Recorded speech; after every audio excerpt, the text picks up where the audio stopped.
你这就往你不弄不带，你这还别弄忙弄的。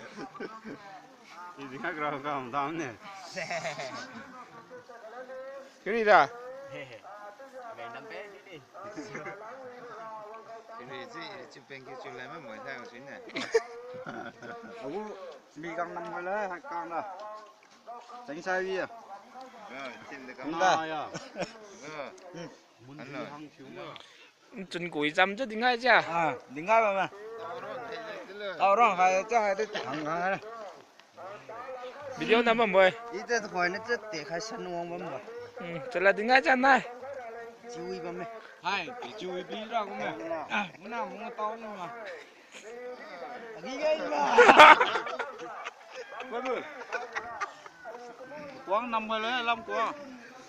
Đi có cũng đi ngay không rồi. Không ra gì đâu. Cái mà làm con ngon như lắm nha. Mọi không được chứ bấm nhỉ. Có thì mai bán được cũng được có phải không? Còn làm tới mới con à. Đi qua đến nước rượu không làm hay luôn. Chúng nè. Chuyến nào dữ rồi.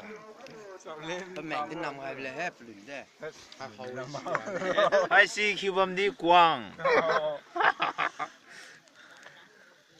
Chuyến nào không ngắm này. Còn gió kêu lại. Tối ra có lâu bẩn lắm đây.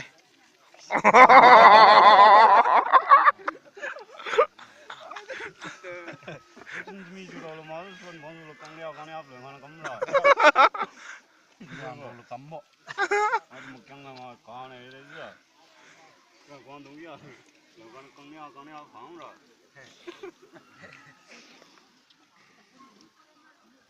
Ai số em phone thì nào kêu thức. Không nằm ở dưới. Tôi hai cái cà béo được đúng không? Ê, bao quay lúc lò tới.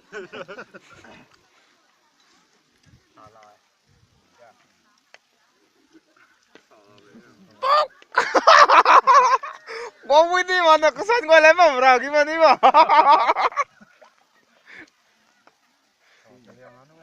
Ai cái mà đi có. Chụp bóng hết suy lắm. Chụp bóng suy cái camera nó còn. Đó là không đấy.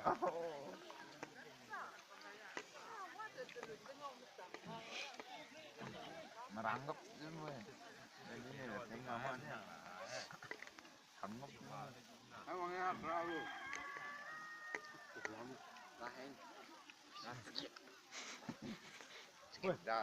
Nhưng tôi nói ta nhưng chuyên tôi nói cảm thấy sao? Chứ là cái cảm giác nữa, nhiều chú mà nó cảm giác.